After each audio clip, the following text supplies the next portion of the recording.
आज हम लेकर आए हैं कुर्लुस और हान का वो एपिसोड जिसने पूरी काई को झंझोड़िया, जिसने बेलर को बांट दिया, जिसने दुश्मन के दिलों में आग लगा दी और ओरहान बे को उसके असली मुकाम पर ला खड़ा किया। आओ इस पुरजोश कहानी को शुरू से लेकर आखिर तक देखते हैं। 9 साल गुजर चुके थे। काइलार ने बुरसा को चारों तरफ से घेर रखा था, लेकिन बुरसा अब तक न गिरा। हर रोज लड़ाई, हर रोज कुर्बानी और हर दफा दुश्मन से एक नई चाल। इस सब के दरमियान ओरहान बे का सबर इम्तहान पर इम्तहान पेश करता रहा। बेजेंटाइन लोग एक राज छुपा रहे थे। वो राज था समंदर का खुफिया रास्ता। रात के वक्त फिनर्जी यानी लाइट कीपर उन्हें सिग्नल देता और फिर अंधेरे में असला बिल्कुल चुपके से शहर के अंदर दाखिल होता। ये बात जब ओरहान को पता चली तो उसने फैसला किया, अब जंग उनकी नहीं हमारी शर्त पर होगी। ओरहान अपने सबसे वफादार आल्प्स को बुलाता है। ओरहान, दुश्मन जिस रात असला उतारेगा हम उन्हीं के लिबासों में उसी साहिल पर खड़े होंगे। एक ऐसी चलाक सोच जिसका अंदाजा दुश्मन को भी ना था।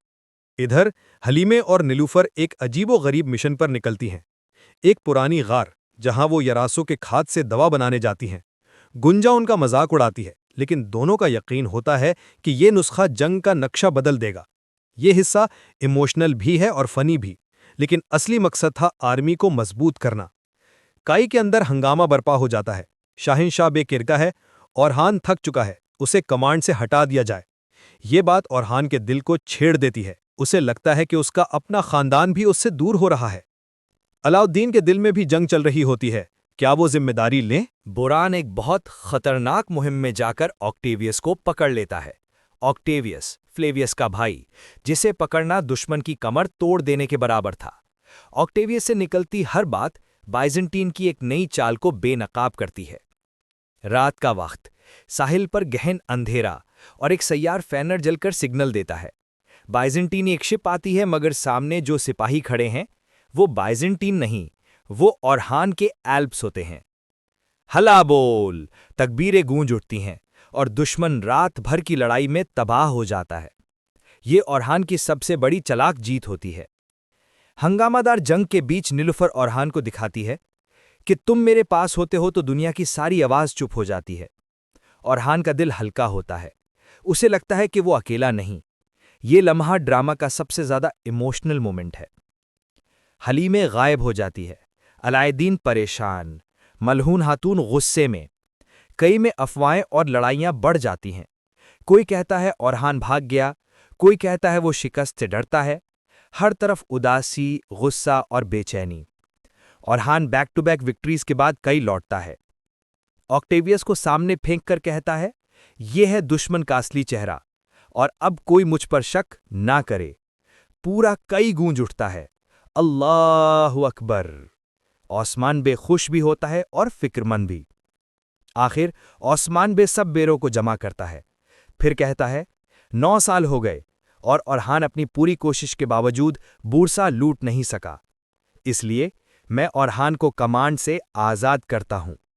ये कलिमा सुनते ही सबकी सांसें रुक जाती हैं। ओरहान का चेहरा सख्त हो जाता है, उसकी आंखों में आंसू भी और आग भी। नरेटर, क्या ओरहान दोबारा अपना रुतबा वापस ले पाएगा? क्या बुरसा की फतह अब भी मुमकिन है?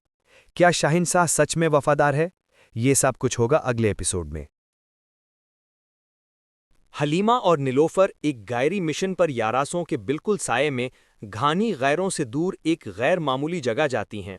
वहां वो यारासा बैट के खत से एक खास नुस्खा बनाने की कोशिश करती हैं जो वो समझती हैं कि जंग का रुख बदल देगा। गोंचा इस पर हंसी भी करती हैं, मगर दोनों अतराफ से यकीन दिलाती हैं कि ये नुस्खा फायदा करेगा। एक शांत लम्हा मिलता है तो नीलोफर ओरहान का दर्द महसूस करती हैं। वो कहने लगती हैं, जब तुम मेरे पास होते हो सारी दुनिया की आवाज़ चुप हो जाती है। ओरहान के लिए ये लम्हा सुकून का होता है। वो दोनों एक दूसरे को समझने वाले होते हैं। जंग के बीच एक छोटा सा सुकून। बुरसा के मुहासरे को गुजारे हुए पूरे 9 साल हो चुके थे और हर गुजरते दिन के साथ जंग का बोझ ओरहान के कंधों पर और भी भारी होता जा रहा था। पहाड़ों से घिरी हुई वादी में लगातार हवा का सरसराहट भरा शोर, रात की ठंडक और दिन की बैरूनी तपिश सब मिलकर एक ऐसी फिजा बनाती जिसमें सिपाही भी जिंदगी और मौत के दरमियान लटकते महसूस होते। मगर इस सबसे ज्यादा बोझ ओरहान के दिल पर था। जहां एक तरफ वो अपने वालिद ओस्मान बे के विरसे को आगे बढ़ाने की जिम्मेदारी निभा रहा था और दूसरी तरफ दुश्मन के अनेक चक्कर और खुफिया रास्ते उसके खिलाफ चल रहे थे। रातों के अंधेरे में बिजेंटीन सिपाही समंदर के रास्ते से असला, अनाज और नई फौज लेकर शहर में घुस जाते थे और उनका एक फेनर कीपर रात की हिफाजती रोशनी जलाता जो समंदर में चमककर उन्हें संकेत देता। ये सब कुछ जब ओरहान को उसके जासूस ने बताया तो एक पल के लिए उसका सारा खून उबल उठा। नफरत नहीं, मगर एक ऐसी सोच के साथ जो हर लीडर के अंदर कभी ना कभी उभर कर आती है, अगर मैं उन्हें रोक नहीं सकता तो कम से कम उन्हें उनके ही तरीके से हरा सकता हूं। यहीं से ओरहान में वो तरीका सोचा जो आने वाले दिनों का सबसे बड़ा मोड़ बन गया। उसने एल्प्स को बुलाया और कहा कि दुश्मन जिस वक्त समंदर से असला उतारेगा, हम उन्हीं का लिबास पहनकर उन्हें धोखा देंगे। जब वो समझेंगे कि हम उनके बराबर खड़े उनके ही लोग हैं, तो उन्हें पता भी नहीं चलेगा कि तबाही किस रुख से आने वाली है। ये प्लान जितना ज़हीन लगता था उतना ही खतरनाक भी, क्योंकि एक ज़रा सी गलती पूरी फौज का कत्लेआम बन सकती थी। फिर भी एल्प्स ने एक सादगी भरी लेकिन मजबूत अल्लाह अकबर कहते हुए ओरहान के प्लान को कबूल किया। इसी दौरान हलीमे और नीलुफर एक अलग ही मिशन पर निकलती हैं। वो पहाड़ों की भीड़ में एक पुरस्रार गार तक जाती हैं, जहां उन्हें चिमगादड़ों के खाद और पुरानी जड़ी बूटी से एक नुस्खा तैयार करना होता है। हालांकि गोंचा इस बात पर उनका खुलकर मजाक उड़ाती है, मगर दोनों औरतों के चेहरों पर एक अजब यकीन था, जैसे वो दोनों किसी ऐसे राज से वाकिफ हों जिसे दुनिया समझ नहीं सकती। गार के अंदर की सरसराहट, पानी के कतरे गिरने की आवाज़ और जड़ों की सैंज, ये सब मिलकर इस सीन को एक अजीब सी रूहानी ताकत देता है, जैसे जंग के बीच में भी एक नरम डोरी चल रही हो जो सिपाहियों की हिम्मत को जोड़कर रखती है। दूसरी तरफ बुरानबे एक बहुत ही सख्त मुकाबले में फ्लेवियस के भाई ऑक्टेवियस को कैद कर लेता है। ये एक ऐसी कैद थी जिसे हासिल करना दुश्मन की गर्दन पर तेग रख देने के बराबर था। ऑक्टेवियस से मिलने वाली हर बात दुश्मन की कोई ना कोई पुरानी चालाकी बेनकाब करती। समंदर का रास्ता, टनल का नक्शा, असला उतारने का वक्त, ये सब कुछ उसकी जबान से निकलता गया और ओरहान की सोच एक एक कदम और बढ़ती गई। फिर आती है वो रात जिसे देखकर आसमानों ने भी अपना रंग बदल लिया था। समंदर पर गहरे अंधेरे के बीच एक हल्की सी रोशनी झलकती है जो बिजेंटीन कशीती को सिग्नल देती है। कशीती धीरे धीरे साहिल की तरफ बढ़ती है और दुश्मन के आदमी मुतमिन होते हैं कि साहिल पर उनके अपने सिपाही खड़े हो गए। लेकिन उन्हें क्या मालूम कि वो सिपाही असल में ओरहान के एल्प्स थे जो दुश्मन के कपड़ों में छुपे हुए थे। जैसे ही कशीती किनारे लगती है, ओरहान का आवाज से भी गहरा और आंधी से भी तेज प्लान अमल में आता है।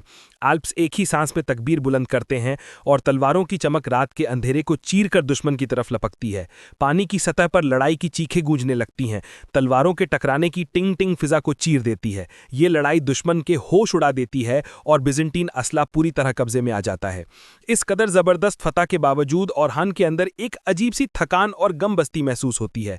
वो जानता है कि काई के अंदर शाहिनशाह बे उसके खिलाफ साजिशों का जाला बुन रहा है और लोग कह रहे हैं कि ओरहान थक गया है, उससे कमांड ले लेनी चाहिए।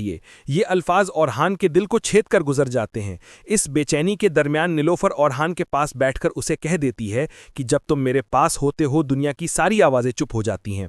उसका ये जुमला ओरहान के टूटे हुए हौसले को एक पल के लिए फिर से जोड़ देता है। कैंप वापसी पर जैसे ही ओरहान ऑक्टेवियस को सबके सामने फेंक कर अपनी जीत का सबूत देता है तो कैंप अल्लाह अकबर की आवाज़ों से गूंज उठता है। लेकिन ये खुशियां ठंडी पड़ जाती हैं जब ओस्मान बे सारे बहलेर को जमा करके ऐलान करता है कि 9 साल बीत गए लेकिन बुरसा अभी तक हमारे पाँव में नहीं गिरा, इसलिए मैं ओरहान को मुहासरे की क़ियादत से आज़ाद करता हूँ। ये अल्फाज ओरहान के दिल को काट कर रख देते हैं। उसकी आंखों में आंसू भी उभरते हैं और गुस्सा भी, और कहानी यहाँ से एक नए मोड़ की तरफ बढ़ने लगती है जहाँ ओरहान को फैसला करना होगा कि वो टूट कर गिर जाए या उछलकर उठे और दुनिया को दिखा दे कि असली वारिस कौन है। पीछे से कदमों की हल्की सी आहट होती है और वापस मुड़कर देखता है तो बोरन खड़ा होता है। उनकी आंखों में आंखों जैसी वफादारी चमक रही होती है। बोरन बिना कुछ कहे उसके पास आकर बैठ जाता है, जैसे कहता हो, भाई मैं तुम्हारे साथ हूं, चाहे दुनिया उठकर तुम्हारे खिलाफ हो जाए। इस पल की गहराई में दोनों को किसी लफ्ज़ की ज़रूरत नहीं रहती। दोनों खामोशी से पहाड़ों के आंचल में टाइम गुजारते हैं, जहां हवा भी एक अजीब सुकून देती है। मगर ये सुकून बहुत देर नहीं टिकता, क्योंकि कैंप से एक सिपाही दौड़ता हुआ आता है जो बताता है कि दुश्मन एक बहुत बड़ा हमला करने वाला है। ये सुनकर ओरहन की आंखों में वो पुरानी आग दोबारा जल उठती है। वो एक पल में खड़ा होता है और कहता है, अगर लीडरशिप मुझसे ले ली गई है तो क्या हुआ? जंग का हक मेरे सीने में है और इस हक को कोई नहीं छीन सकता। कैंप वापस लौटकर वो अपने एल्ब्स को जमा करता है। उनकी आंखों में उलझन होती है कि ओरहन अभी कुछ करेगा या नहीं। मगर जैसे ही वो उनके बीच खड़ा होता है, सबके चेहरों पर एक नए जोश की लहर दौड़ जाती है। वो उन्हें दुश्मन की प्लान की पूरी जानकारी देता है और कहता है कि आज से हम लीडरशिप के लिए नहीं, अपनी मिट्टी, अपनी माओ के लिए और अपने अल्लाह के लिए लड़ेंगे। उसकी आवाज़ जैसे कैंप की रूह को हिलाकर जगाती है। सारे एल्ब्स अपनी तलवारें उठाकर एक साथ पुकारते हैं, अल्लाहु अकबर। और यहाँ कहानी एक नए मोड़ पर आके खड़ी होती है, जहाँ ओरहन अब टूट कर नहीं बल्कि उठकर जंग का फैसला करेगा, और ये फैसला रियासत की किस्मत बदल देगा।